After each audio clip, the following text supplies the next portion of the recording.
нашата утринска тема посветена на органодарителството, тема за која што меѓу другото и во минати изданија на утринска на Тилна сме зборувале, се со цел да ја подигнеме свеста, но и да го потенцираме значењето и важноста на органодарителството. Чин на хуманост кој што спасува животи, а стотици пациенти во нашава земја чекаат трансплантација токму за да се спаси нивниот живот.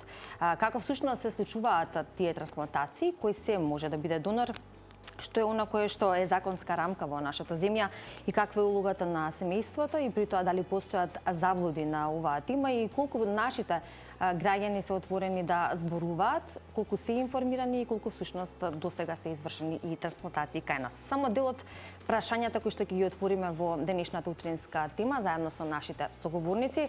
Во студиото заедно со нас е доктор Александра Гавриловска-Брзанов, научен соработник, анестезиолог и заменик координатор за трансплантација.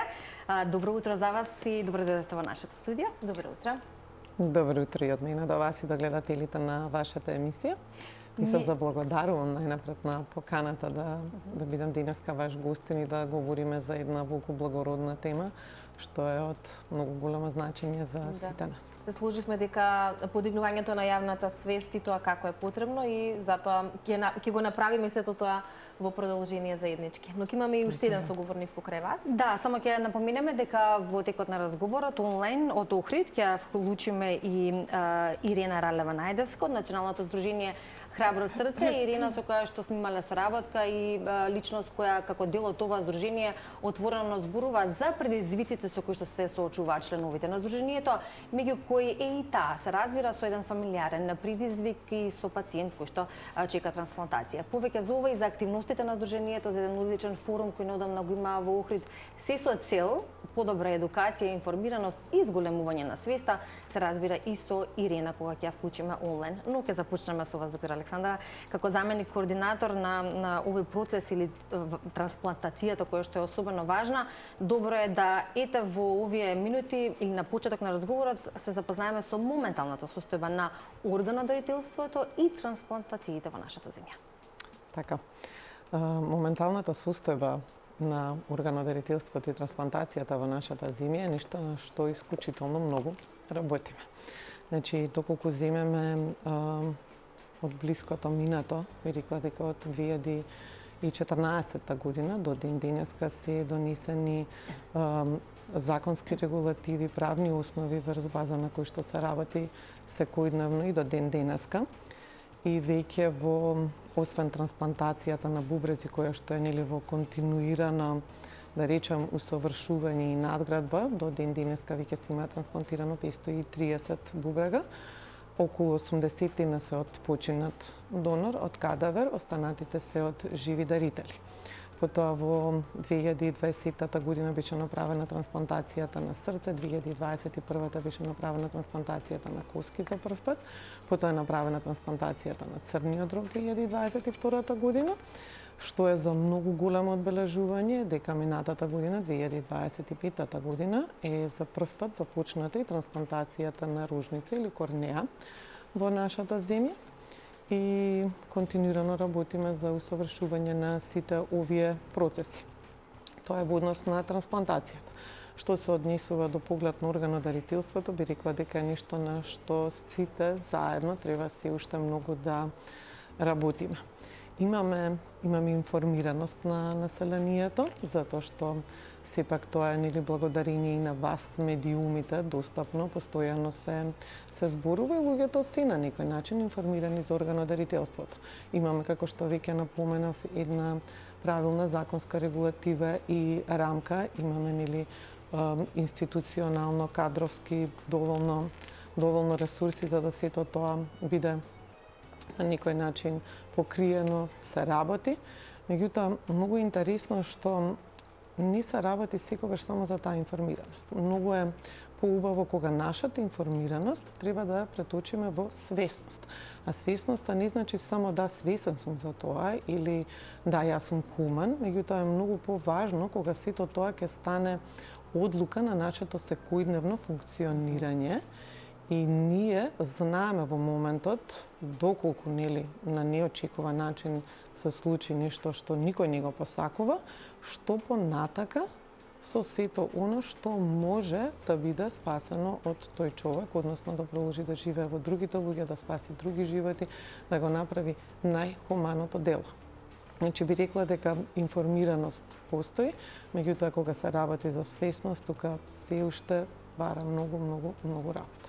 Да, и се надеваме дека и ние ќе влијаеме, како што пред малку споделивте, медиумите се клучни во пренесување на таа информација за подигнување на свесноста кај граѓаните. Ќе зборуваме и за кои се тие фактори кои што влијаат, за граѓаните понекогаш се свесни што се тоа може да значи, ама во некои тешки мигови моменти сепак одлуката наместо да се донира е да не се донира.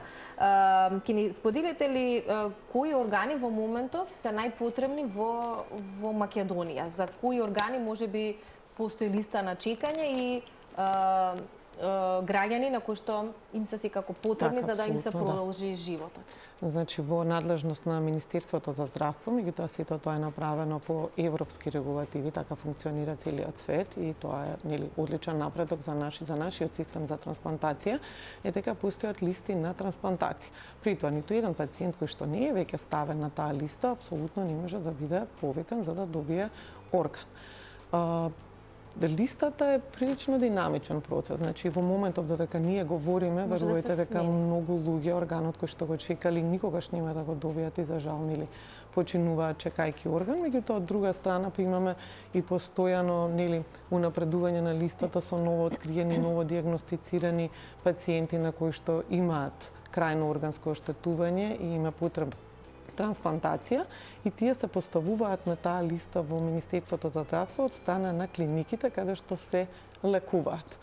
Во моментов имаме листи за трансплантација на бубрек, која што би можела да кажам дека е најбројна, затоа што и после ковид пандемијата, која што беше еден потечок период, кој што требаше сите ние да го надминеме, има некако зголемување на бројот на бубрежни оштетувања. И таа листа брои некаде околу 150 луѓе, со тоа што би можела да кажам дека посекако треба континуирано ажурирање, луѓето да доаѓаат и на континуирани прегледи за да може да им се менуваат податоците, за да бидеме најсвесни за моменталната нивна реална состојба и ситуација како.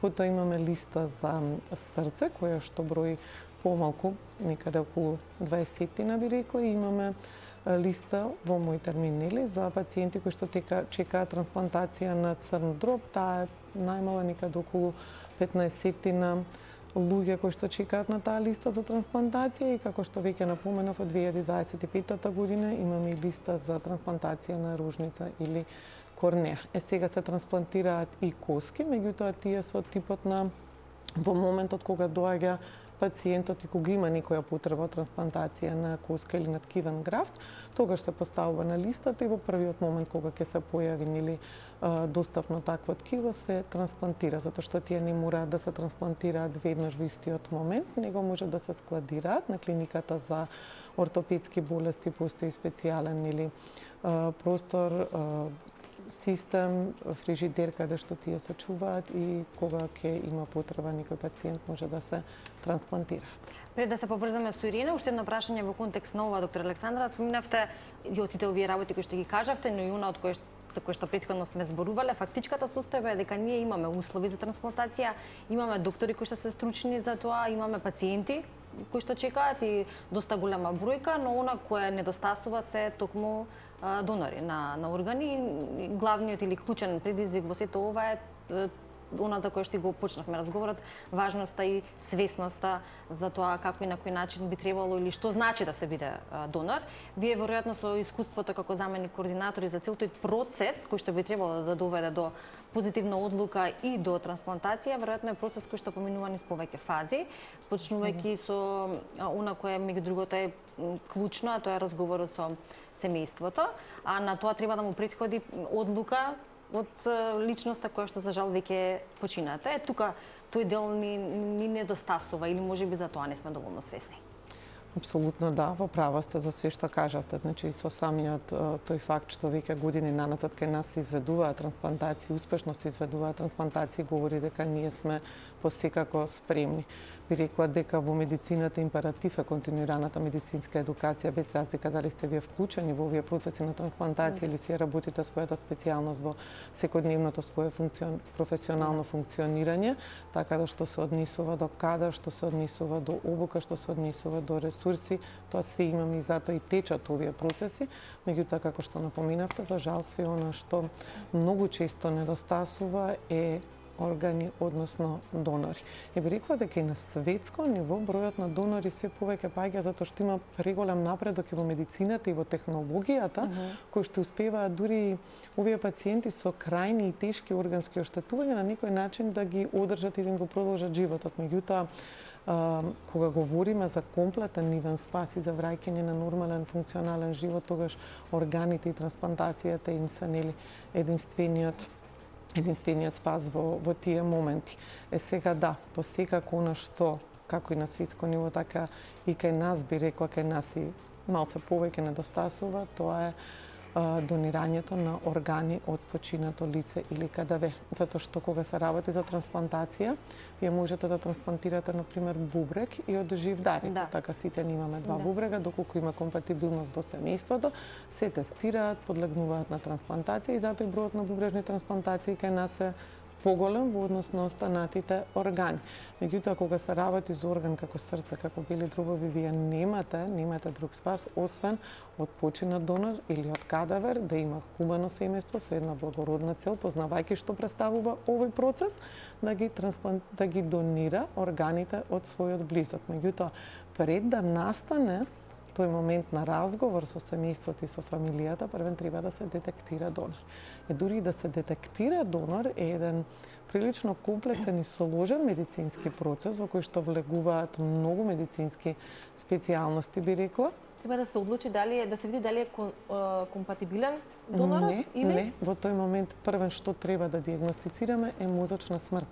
И многу често народот, граѓаните имаат заблуда меѓу моментот што е кома и што е мозочна смрт.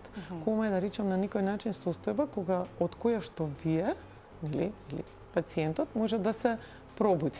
За од друга страна, мозочна смрт е комплетно запирање на сите функции на мозокот, по сите законски, по сите биолошки, по сите клинички параметри, тоа значи смрт. Значи тоа лице е веќе мртво. За да биде можеби полесно достапно за гледателите. Тоа значи дека од вратот нагоре, значи во главата, ние немаме апсолутно никаков проток на крв. Тие клетки тамо, како што сите знаеме, нервните клетки не се обновуваат, не се регенерираат, тие не можат да бидат спасени.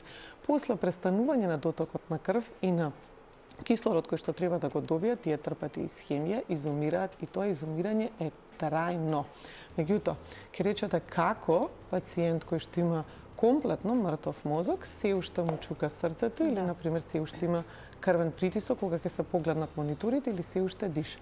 Тоа е благодарение, повторно ќе напоменам, на напреднатата медицинска технологија и иновативни методи, каде што вие поставувате машина за вештачко дишење и пациентот може да добива респирација, што се однесува од вратот надоле, да се сочуваат останатите органи. Ние даваме многу лекови кои што може да ни помогнат да ги засите. Извинете, временски период може да се сочува функцијата на тие органи? Доколку се работи за млади пациенти кои што немаат придружни болести и да речеме на некој начин имале комплетно претходно здрави и прави органи, тоа може да биде и малце подолго. Меѓутоа, доколку се работи за повозрастни пациенти кои што веќе имале, например, со текот на времето секој орган ја губи својата функција, доколку таа функција веќе на некој начин засегната, прекраток е временскиот период, затоа и кога се случува ова, сите ние сме во трка со времето. Што попрво да диагностицираме, да докажеме мозочна смрт и веднаш се повикува фамилијата на разговори семејството и во самиот разговор на нив всушност им се соопштува. Од една страна, како што веќе разговаравме, имаат преголем шок затоа што никој не е спремен да го изгуби своето најмило, меѓутоа од друга страна па во тој емотивен шок они треба да донесат уште една одлука, гледајќи не само за себе, него за најблагородната и најхуманата цел да кажам на некој начин за човеколюбието и од алтруизам, да ги даруваат органите на својот близок, за да продолжат живот на сите овие луѓе кои што чекаат органи на листата, што е многу интересно и јас стварно стално сакам да потенцираме дека сите ние сме некогаш во животот пациенти и имаме потреба од овој здравствен систем. И мораме да се запрашаме дека еден ден можеби било кој од нас бише нашол на таа листа и единствената надеж за него би било да чека орган од некое починато лице од хуманоста на тие добри луѓе кои што во моментот ќе се решат да донираат. Меѓутоа, знаете, не многу често помислуваме на тоа. Да. Ние се ставаме на тие позиции, иако како велите животот позиции. никогаш не знаеме што ни носи и токму за таа неизвестност и тоа чекање на луѓето кои што пред се чекаат да им се спаси нивниот живот, но и за оние кои што се дел од нивното семејство представува една голгота и навистина е голем предизвик, едно секојдневие, а камоли години во чекање и веројатно нешто за кое што може да ни посведочи е и нашата соговорничка која што ја споменав и рековме ќе се вклучиме онлайн, тоа го правиме во моментот. Ја имаме на линија Ирена Ралева Најдевска од Националното здружение Храбро срце. Ирена, минатата наша средба беше пред точно една година овде во студиото, овој пат вака онлайн, бидејќи живееш во Охрид, но како и да е, ти благодарам што во утро се вклучи за да можете така да позборуваме за работата на здружението, за сите она кое што здружението го прави, ти како член, останатите членови, но и се разбира личното искуство и веројатно доста во соодветно на она кое што и досега го зборувавме со доктор Александра. Добро утро и добро ни дојде вака онлайн во утринска на Добро утро. Добро утро и од мене. Пред се благодарам за поканата и поздрав до докторката и до вас. Благодарам за можноста. Имено и Здруженијето Храбро срце е поставено од членови, фактички тоа се пациентите со кои се живеат со механичка циркулаторна потпора. Ние, членовите на семејствата, не сме директни членови, туку сме поддржувачи на тоа здружение, по проста причина што пациентите не се баш во најдобар ред и колку можеме како поддржувачи придонесуваме како за кампања, како за информирање меѓусебно меѓу нас, си помагаме и така натаму. Тоа што го споменавте, дека како се живее нели од оваа страна на приказната, говорев и лани кога бев во вашето студио, можам слободно да кажам за нашиот конкретен случај дека буквално состојбата се влоши преку ноќ. Од здрава права личност на 23 годишна возраст се случи некаков вирус, јас сега не знам медицински да го објаснам, тоа би сигурно бил вирус кој што тлеел со месеци, меѓутоа нели ние млади сме, ништо не ни е, ќе помине само од себе, се до моментот кога дојде до влошување и во 2016 година, ни беше соопштено дека срцето на мојот сопруг не функционира како што треба и дека потребно е или некое помагало или трансплантација која тогаш воопшто не се ни извршуваше во нашата држава. 3 години беше на медикаментозна терапија, повторно дојде до влошување и во 2019 година беа имплантирани 2 механички циркулаторни потпори. Операција која што се случи за прв пат на македонската почва, за прв пат во Македонија со помош на странски експерти. Бескрајно благодарна за сите тие за целата таа можност. То ете, ако дотогаш се патувале пациентите во странство, ние бевме првите кои што од нас почнаа да се извршуваат и во Македонија. Така е лесно, не е лесно. Годините поминуваат, на 11 април мојот сопруг прави 7 години живејќи со 2 механички потпори. Покрај него, покрај тоа што тој е со 2 механички потпори, има уште една девојка од Струмица која исто така 6,5 години чека на листата и уште една жена од Тетово. Тие тројца се пациенти со двојна, значи имаат помагало и на левата комора и на десната. Покрај нив има уште 7-8 млади исто пациенти кои што носат елват. Елват е потпора само на едната страна од срцето, меѓутоа и тоа не е вечно, значи не е тоа трајно решение за овие генерално млади пациенти. Најмладиот пациент кој што носи механичка циркулаторна потпора на левото срце е 26 годишна девојка, потоа следуваат 33 години има мојот сопруг, 36 години девојката од Струмица, пациент од Струга исто беше лани во студиото 40 години кој исто така чека скоро 5 години и повеќе, како и да е, ова е моздо трансплантација не е трајно решение. Затоа и се јавува и потребата од многу чести гостувања. Знаете, од 2020 година ние започнавме една аматерска кампања за подигнување на свеста, во која што ги контактиравме сите јавни личности.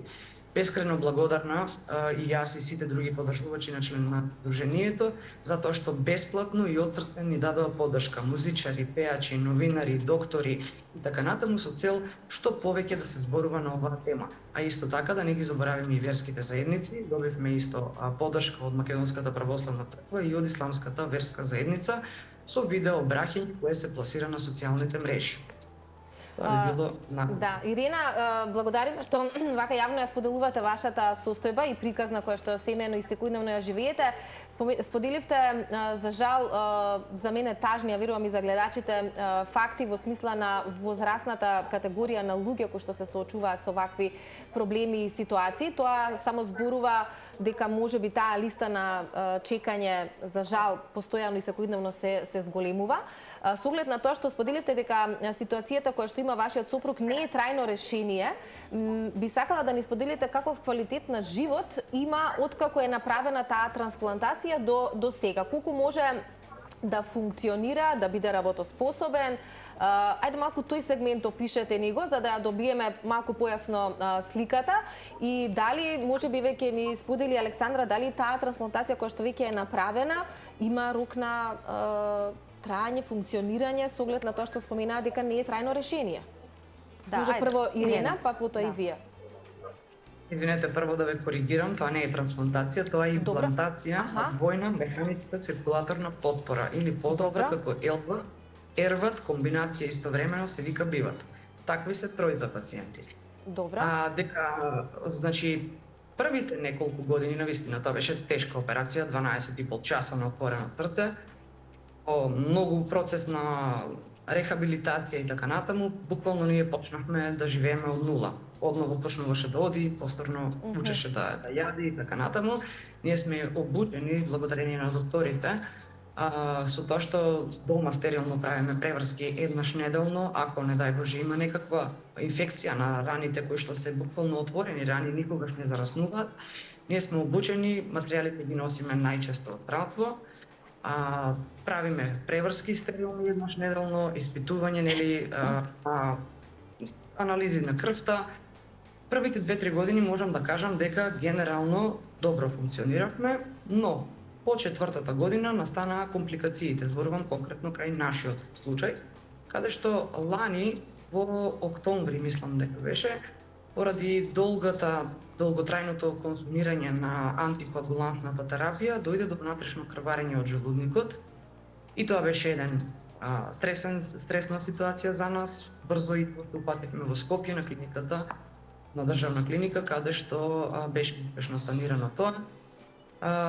Тоа помина, подосна во јануари 2025 година дојде повторно до проширување на десната комора и на левата.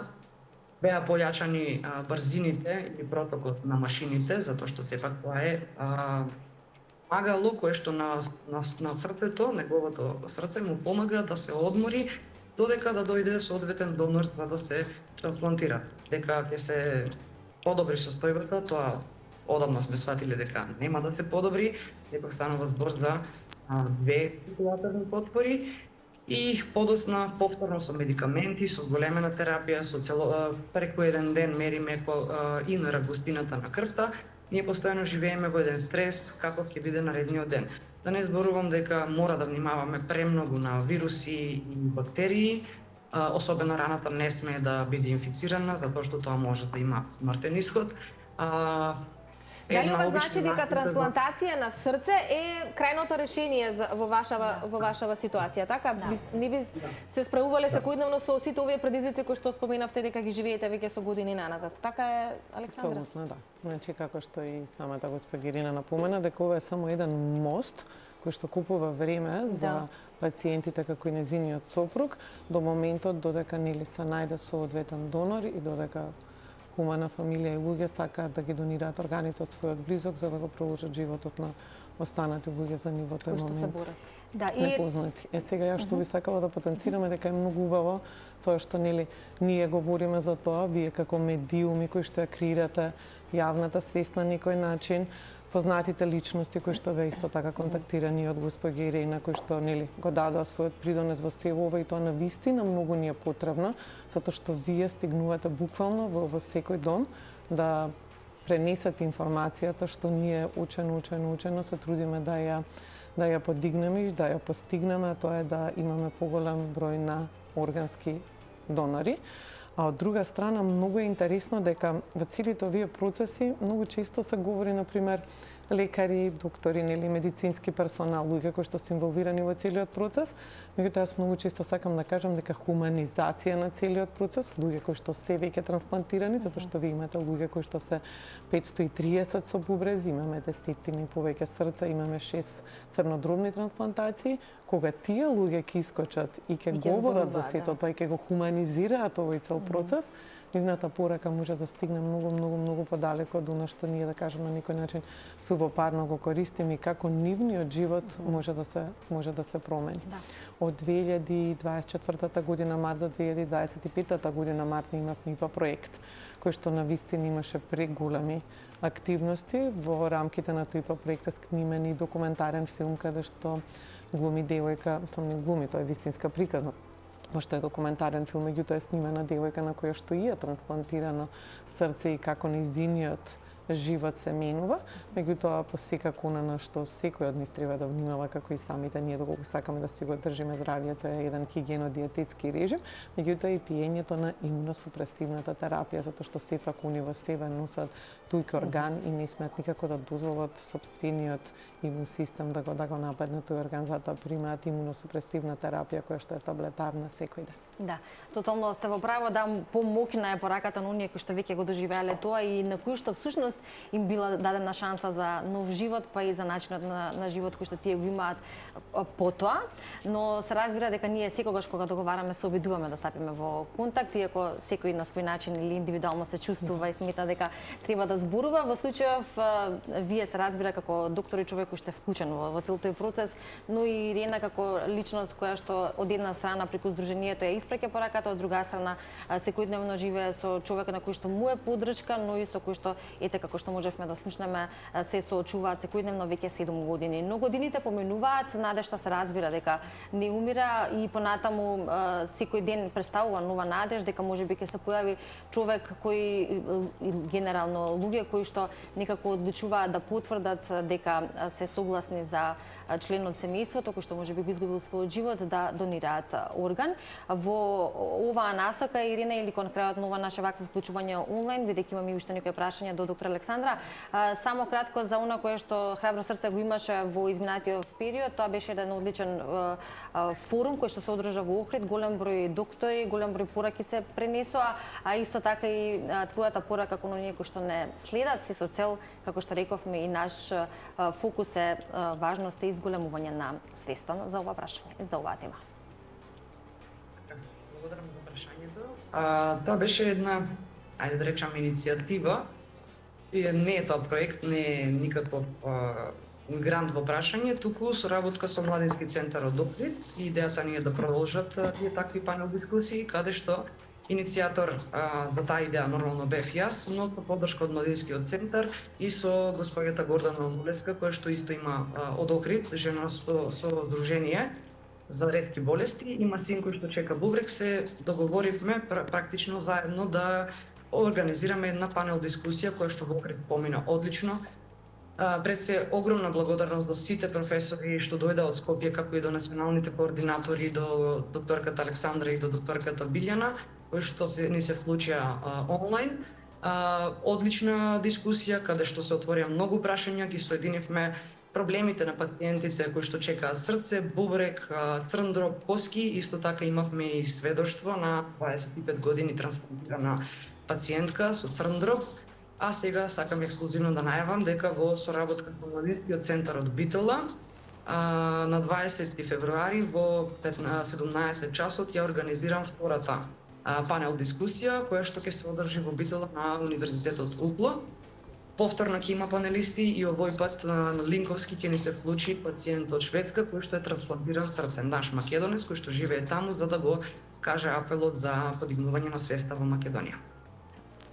Токму на кое што го каже и доктор Александра, што повеќе искуства лични и пациенти на кои што им се трансплантирани органи, за да може се погласно и подалеку да се испраќа таа порака. Ирина, благодарам за ова вклучување, посакувам успех на Сдруженијето и се разбира што побрзо решавање на проблемот кој што го имате вие, но и сите оние кои што се наоѓаат на листата на чекање, и ние и понатаму продолжуваме со дел од нашата мисија, а тоа е информирање и некако заземање еден дел од сето ова кога зборуваме за едукацијата и важноста за подигнување на свеста. Поздрав и до слушање, успешен настан да имате и во Битола, впрочем како што беше и во Охрид, а за сето тоа ние ќе бидеме тука да ги информираме нашите гледачи. А во продолжение, доктор Александра, во контекст на кое што законски го имаме кај нас и верувам дека оние кои што не следат би требало да знаат, или оние кои што се заинтересирани барем на оваа тема, а тоа е дека секој граѓанин е потенцијален донор.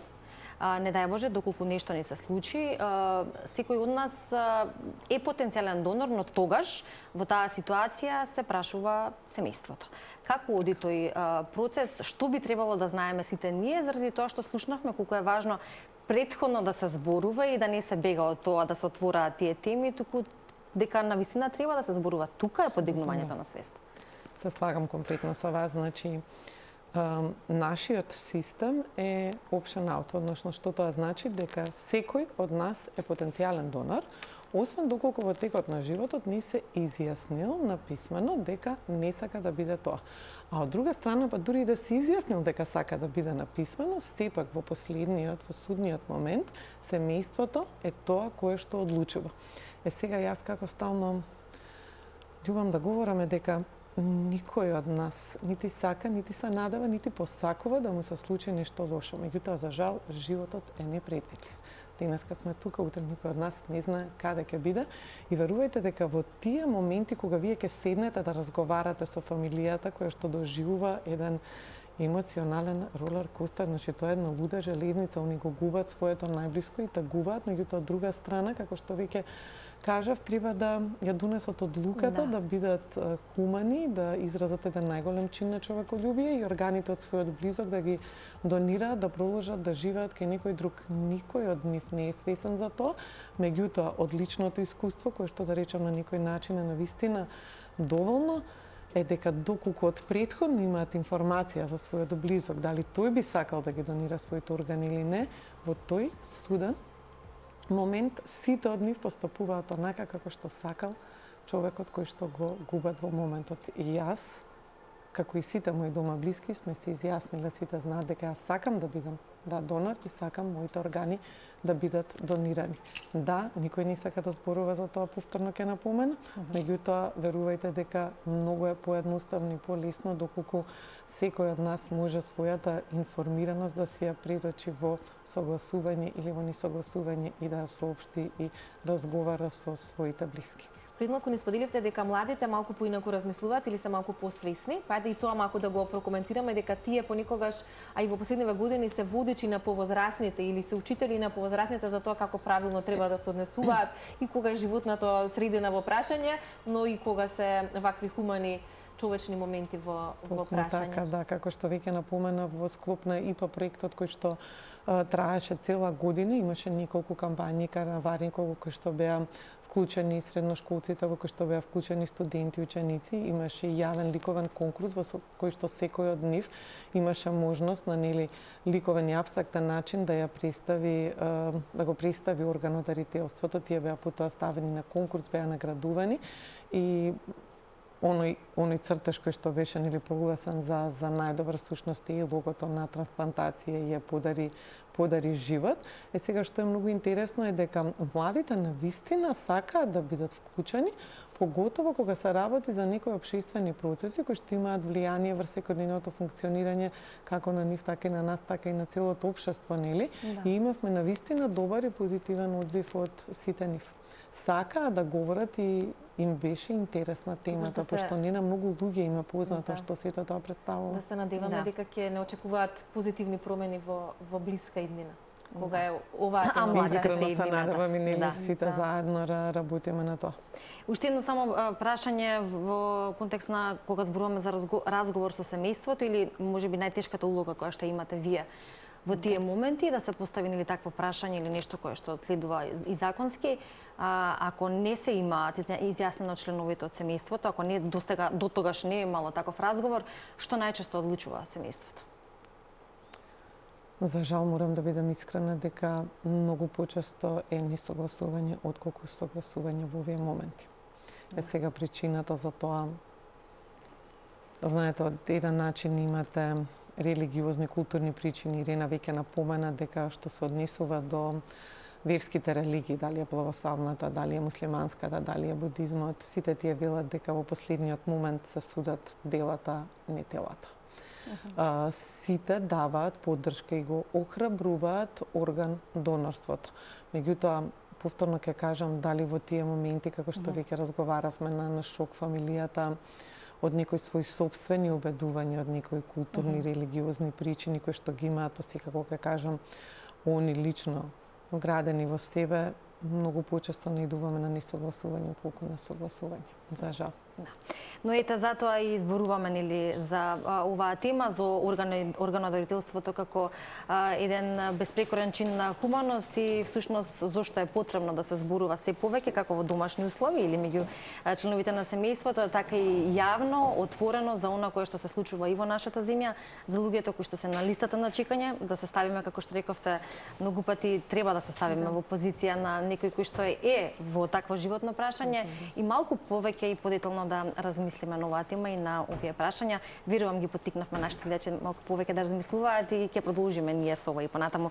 Благодариме доктор Александра за вашето време и за тоа што навистина искрено одговоривте на нашите прашања, нешто што е составен дел од вашата работа. Примерно рековте доктор анестезиолог, но се разбира и овој дел е прилично дел кој што бара труд и време. Ви благодариме. Ви благодарам и на вам. Искрено се надевам дека оваа порака ќе успее да стигне до што поголем број на гледатели, затоа што не требува да биде исклучок. Ова треба да биде еден самоодржлив и функционален систем како што е во многу поразвиени европски земји.